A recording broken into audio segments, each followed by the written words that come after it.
You did. Benjamin Netanyahu did offer some praise to Donald Trump, if you saw that. Um, and yeah, there's officials wanting to avoid any suggestion of involvement in the killing. The entire region is on edge as we are in uncharted territory, says Taufik Rahim, a senior fellow at the Foundation of New America who works in the Persian Gulf. There is no way to be ready for what comes next because anything could be a target. And they may have to pay the price for something that really the United States should be paying the price for. And we are all waiting kind of on pins and needles. Like, honestly, it would really, really severely suck if there has been, like, if, like, Israeli civilians, Saudi Arabia civilians, UAE civilians, or anything like that, like, if they are come under the firing line for something that Donald Trump and his neocon insane asylum of a defense council have decided to do. Like, that would be a really, really just bad and awful thing, and I think in every which way, because it just shows you that there has been really no awareness and any lessons learned, I mean, from the last time. And maybe it's a little, like, delusional of me to think that they actually would be learned, but I mean, hey. I think what's going to happen now is I think people, with the current moment that we're in politically, I think people are going to hold a lot, or at least be more effective at holding these guys accountable. Yeah. Also, the U.S.-led coalition suspends its fight against ISIS, pausing its year-long mission of attacking the Islamic State and training local forces in both countries as the U.S. forces brace for retaliation from Iran over the killing of its commander. So, yeah, Trump and Pompeo says the U.S. could attack Iran directly, targeting cultural sites, which is really pretty crazy. Pompeo blamed the 2015 nuclear deal for rising hostilities. He told CNN the war kicked off when the Obama administration entered into the agreement. Though Tehran has been abiding by the terms of the deal, literally by all accounts, except for your conservative uncle who's like, "Oh, I know they got one in there. Come on, like, you really think they don't got one in there? Come on, you know they're building it up." Yeah, so Tehran had been abiding by the terms of the deal. Pompeo said the agreement gave Iran free reign to expand its regional activities. Yeah, because they're a sovereign nation, they can do whatever they want.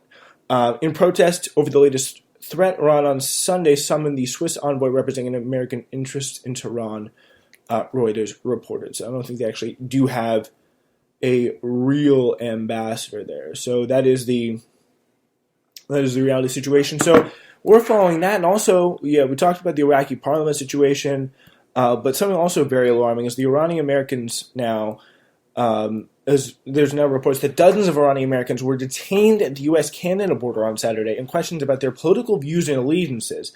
And it was really that those reports, they were met with alarm, as they should be, by lawmakers and rights groups, particularly given the soaring military tension between Iran and the U.S. brought on by the Trump administration. So on Sunday, Washington State chapter on the Council on American Islamic Relations said that it's assisting more than 60 Iranians and Iranian Americans of all ages who were detained at length and questioned at the Peach Arch border crossing in Blaine, Washington. Those detained, according to CARE, were returning from an Iranian pop concert that took place Saturday in Vancouver. CARE, citing an anonymous source from the Customs and Border Protection, CBP, alleged the Department of Homeland Security issued a national order to CBP to report and detain anyone with Iranian heritage entering the country who's deemed potentially suspicious or adversarial, regardless of citizenship status. So pretty much anyone like this has the license to really be any Iranian American, anyone who maybe looks like they have a name that could be possibly maybe considered Iranian. I'm sure there's going to be people, if this practice does continue, who are non-Iranian, who may be like Iraqi, maybe, I don't know, Saudi Arabia or something, who aren't going to be stopped. And I think that's just a general continuing of the same practices that put us in really ugly situations. Like, this is authoritarian, whatever name you want to put on it. Authoritarian, totalitarian, like, this is just absolutely insane stuff here. Yeah. An individual, Carrie identified as Crystal, is a 24-year-old American citizen and medical student, said she was detained and interrogated for more than 10 hours at the Washington. 10 hours! That is insane for her release Sunday morning. The vast majority of people were being held last night were American citizens. We kept asking why we were being detained and questioned. That had nothing to do with our reason for traveling, and was told, "I'm sorry, this is just the wrong time for you guys." I'm sorry, this was just the wrong time for you guys. Like, think about that. Like, it is insane. Like, these are like, I'm sorry, this is the wrong time. Like, that is the standard that we are operating under with the current leader, I'm starting to even keep track now. I follow the news, and I don't even know who runs Customs and Border Protection. The head of that, it's Kevin McLean. So I don't know where this came from, but the order, again, to stop, and, like, this is the problem when they say, are people who don't really question when the government gets a lot of ability or authority to do something. Like, it's not a big deal. It's not a big problem. It's nothing. I don't have anything to hide. But, like, wait until the moment you do. You think you're coming in. You think you're doing everything right as an Iranian citizen, or someone trying to get. Maybe you're an American citizen. Maybe you're visiting from Iran. Maybe you've immigrated. Because I know someone who's immigrated from Iran to America, and I certainly hope they're not leaving the country anytime soon. Because, especially with the way things are now, because that statement, like, this is just the wrong time for you guys, and that is the state that we are at right now, is very, very scary. So, Masti Fuladi, Executive Director of CARE Washington, said in a statement that the reports of detentions are extremely troubling and potentially constitute illegal detention of the United States citizens. 10 hours. Wow. We are working to verify reports of a broad nationwide directive to detain Iranian Americans at ports of entry so that we can provide community members with accurate travel guidance, says Fuladi. We will continue to update that committee and other civil rights organizations as we obtain more information. I think this should be a major... I have not seen this. I've been very, very closely following the news. I've not seen that. The fact this is a big story. And I think it really should be. Because this is... it's really reminiscent of some pretty dark times, not just in American history, but just in world history. Like, this is like internment camp-esque. Like, they must be working with the enemy, so we're going to violate their rights, violate their liberties, etc. Like, that is disturbing stuff. Yeah, so Representative Pramila Jayapal, a Washington Democrat, tweeted that she is deeply disturbed by the reports that come amid soaring military tensions. My office has been working on this all morning. She says, please contact us with information on directly affected people at WA07PJ_casework at mail.house.gov. So, yeah, if you're listening to this, I mean, I would be pretty surprised if we have any, but maybe it's possible. If we have anyone listening in the Washington State area here. But, I mean, maybe we do. Who knows? Let's take a look. I'm looking at the geolocation right now. It doesn't give you specific. Anianta. We got some people from Anianta listening. Listening in Anianta, shout out to you. But, anyway, it seems like it's just pretty crazy. And I'm saying, we do have some people listening in Canada, but I don't know. Maybe that's... I doubt we have anyone from... we have Vancouver, Washington, United States. That's what's coming up on here. But whatever. If you may be listening to this and you're in a situation like this, I mean, that's maybe you can contact and maybe get something done. But this is very, very scary. The National Iranian American Council said it's also incredible reports of detentions at U.S. borders, both of Iranian Americans and permanent residents. We are working to independently verify, coordinating with lawmakers and allies, the group said. So, like, that is the... first they ban us, then they starve our families via sanctions, then they threaten our cultural heritage sites with bombs, which, by the way, I cannot emphasize enough, is a war crime. Like, ISIS, Al-Qaeda, those are the people that target... Like, that's terrorism to target a cultural site. Like, that is ridiculous. Going intentionally after civilians... tourists maybe, Like, that is the stuff that happens when when these kind of actions are taken. Like, it's very, very disturbing. Have I said it's disturbing enough? But, like, again, that's the whole point.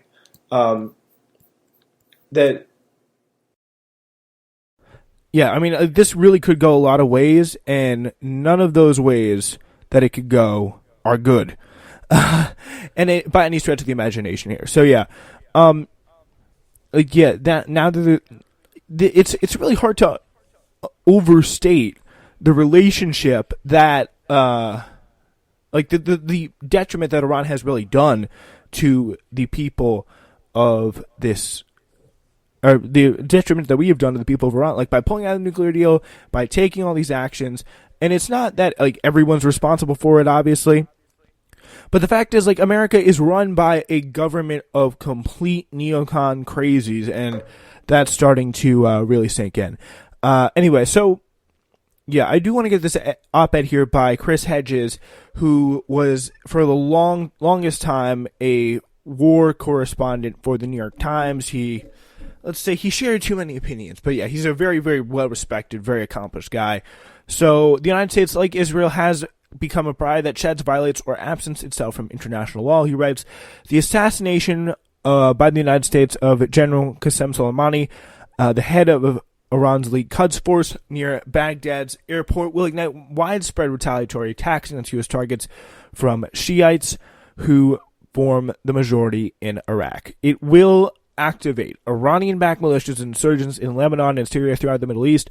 The existing mayhem, violence, failed states, and wars, the result of nearly 2 decades of U.S. blunders and miscalculations in the region, will become an even wider and more dangerous conflagration. The consequences are ominous. Not only will the U.S. swiftly find itself under siege in Iraq and perhaps driven out of the country, we already see that beginning to start happening with this move today by the Iraqi parliament. There is only a paltry force of 5,200 U.S. troops in Iraq. All U.S. citizens in Iraq have been told to leave the country immediately, and the embassy and consular services have been closed. But the situation could also draw us into war directly with Iran. The American empire, it seems, will die not with a whimper, but a bang. So yeah, we're going down a good one, folks. We're saying so long the way it always has been. We're going out with a bang. The targeting of Soleimani was killed by an MQ-9 Reaper drone. That's kind of a sad name. The Reaper drone. It's like a goth 16-year-old named it. It fired missiles into his convoy as he was leaving the Baghdad airport. Also took the life of Abu Mahdi al-Muhandis, the deputy commander of Iran-backed militias in Iraq, known as the Popular Mobilization Forces, along with other Iraqi Shiite militia leaders. The strike may temporarily bolster the political fortune of the two beleaguered architects of the assassination, Trump and Israeli Prime Minister Benjamin Netanyahu, but it's an act of imperial suicide by the United States. There can be no positive outcome. It opens up the possibility of an Armageddon type scenario relished by the lunatic fringes of the Christian right. That's where we're headed. Like, nothing good is going to come of bombing another country that is this powerful. The military here in Iraq is 4 times the size. Of Iran is 4 times the size of the military of Iraq. And look what happened when we went to Iraq. Like, it was still a mess. Not to mention all the side militias and things like that they have. Like, they are incredibly well prepared to fight back against us. And now they're on the course to start enriching uranium. So, and who knows what they could do with that. Like, they're freed by any constraints that may happen under this nuclear deal. A war with Iran would see it use Chinese-supplied anti-ship missiles, mines, and coastal artillery to shut down the Straits of Hormuz, which is the corridor for 20% of the world's oil supply. Oil prices would double, perhaps triple, devastating the global economy. The retaliatory strikes by Iran on Israel, as well as on American military installations in Iraq, would leave hundreds, maybe thousands of dead. The Shiites in the region, from Saudi Arabia to Pakistan, would see an attack on Iran as a religious war against Shiism. The 2 million Shiites in Saudi Arabia, concentrated in the oil-rich eastern province, the Shiite majority in Iraq, and the Shiite communities in Bahrain, Pakistan, and Turkey would turn in fury on us and are dwindling out.